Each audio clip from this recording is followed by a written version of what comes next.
babat-babat bayam yang usianya sudah 1 tahunan. Tonton sampai habis ya, biar kamu tahu cerita di balik bayam-bayam yang ada di kebunku ini. Dan sebelum memulai cerita, jangan lupa buat kamu yang belum subscribe, langsung aja subscribe ke channel aku ini biar gak ketinggalan video-video aku selanjutnya. Dan jangan lupa ya, klik tombol notifikasinya sekarang juga. Oke, di sini aku bakalan cerita gimana sih perjalanan di balik bayam-bayam ini. Jadi pertama kalinya aku datang ke sini, ini tuh udah ada beberapa pohon bayam ya. Salah satunya yang di dekat cengkeh ini, dan ada yang di sana itu loh sebelah timur, dekat cengkeh yang sebelah timur itu ada juga. Dan kalau nggak salah cuman itu bayamnya yang aku tahu, yang aku inget ya.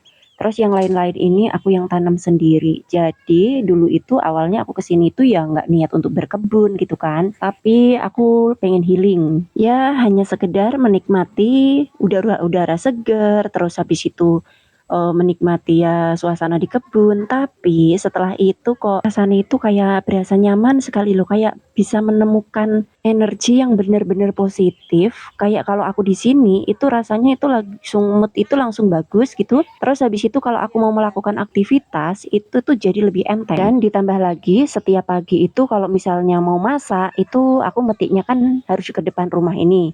Selain bayam kan dulu ada terong, ada sawi, dan ada yang lain-lain gitu kan. Nah dari situ aku kepikiran untuk juga menanam sayur-sayuran lagi yang ada di sini.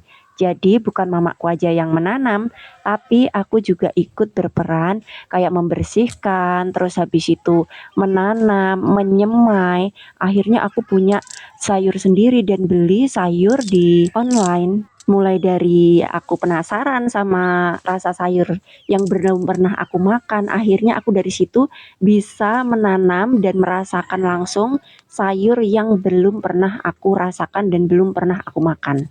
Terus setelah itu aku juga nanam bayam-bayam yang ada di sini. Jadi aku sengaja kayak bikin tempat bayam yang sebelah sini, terus tempat keningkir sebelah sana. Nah kayak gitu, aku peta-peta ini. Biar apa? Biar kalau misalnya aku ke situ, itu aku bisa menikmati bener-bener suasana yang ada di sini. Dan aku biar nggak kerepotan juga kalau misalnya mau jalan, mau duduk-duduk itu biar enak gitu loh, dipandang juga biar lebih agak enak. Terus bayam-bayamnya ini sebenarnya aku aslinya sayang ya ini dibuang gitu kan, dibabat kayak gini tuh aslinya sayang. Cuman ini dibabat karena apa? Karena di sini tuh bayam kayak nggak laku. Terus laku wow itu cuman 1.000, kadang ya 1.500, kadang cuman 2.000 gitu kan. Jadi murah banget, itu pun jarang laku nih. Ya bukan cuman laku aja, dikasihkan tetangga pun biasanya ya jarang ada yang tetangga mau. Dan ya wes akhirnya karena mamaku bilang daripada bayame gitu-gitu tok nggak ada hasil, ya wes diganti yang lain aja gimana. Habis itu ya wes aku setuju aja, kan biar jadi cuan juga daripada kita ngumpulin bayam-bayam di sini. Toh yang makan kita sendiri, dan itu pun kadang nggak habis sampai berbunga-berbunga, dan yang habisin itu cuman berakhir pada kambing doang. Apalagi bayam-bayamku ini tuh bayam-bayamnya tuh super duper gimana ya, nggak yang sekali cabut langsung mati itu bukan ya, karena ini kan bayamnya bayam raja gitu kan. Jadi dia ini kalau misalnya kita petik terus nanti terus lagi terus gitu, ndak mati-mati dia. Bahkan ini ada yang sudah 1 tahunan ini yang aku potong yang ini ya sebelah timur ini tuh usianya udah setahunan lebih bahkan ya, dan itu masih kuat banget loh. Ini berat, jujur ini berat banget, meskipun kelihatannya itu enteng, tapi kalau kalian itu sampai ngangkat ini tuh memang bener-bener lumayan berat. Sebenarnya kasihan banget ya, padahal ini tuh biasanya setiap pagi aku petik juga di sini loh. Karena kalau biasanya anakku itu makan bayam, aku juga lalapan bayam, itu biasanya aku ya juga ngambilnya dari sini. Dan ya wes mau nggak mau aku harus ikhlas dan harus ngelepasin dia. Ya gimana lagi ya, daripada nggak mengandung cuan, soalnya kita itu kan butuh cuan guys, gitu kan. Tapi aku salut banget deh sama bayam-bayam ini. Tapi mereka itu udah tua ya padahal usianya ya. Tapi makin kuat dia nih. Tuh, nih ini juga yang usianya udah 1 tahunan lebih yang ini ya. Aku datang ke sini bayam ini udah ada. Tuh, ini juga lumayan berat banget ketimbang yang di sebelah sana tadi. Dan terus yang sebelah sini ini nanti yang bakalan rencananya aku sisakan. Jadi aku cuman metik beberapa aja. Nanti yang di sini akan aku sisakan karena masih butuh bayam tetepan. untuk sayur sehari-hari, atau misalnya kalau pas lagi pengen sayur bayam. Dan aku nggak tahu ini nanti bakalan kekurangan atau tidak sayur bayamnya, karena kita ini kadang itu suka sekali sama sayur bayam, kadang itu ya nggak suka beneran gitu sampai sisa-sisa, kadang sampai dia keluar bunganya. Dan aku berharap ini nanti cukup ya, lek pas aku pengen bayam yo ada bayeme, lek nggak pengen ya wes ben ora enek ngono kan. Nah, kalau bayam-bayam di sini tuh belum lama ya yang sebelah sana itu. Jadi itu baru beberapa bulan aja dia ditanam di situ. Tapi ya itu pohon-pohonnya itu udah lumayan gitu loh teman-teman, udah lumayan keras kan. Dan ada juga yang udah pohonnya agak gedean di situ. Jujur aja motong ini tuh sambil mengkis-mengkis aku. Sebenarnya eman banget guys ya ampun. Nah ini yang aku potong di sini dan di sebelah sini ini sudah nggak ada apa-apa, tinggal ada keningkir sedikit-sedikit. Dan ini nanti juga rencananya bakalan dihabisin teman-teman. Soalnya bakalan ditanemin juga di sini untuk sayuran lain.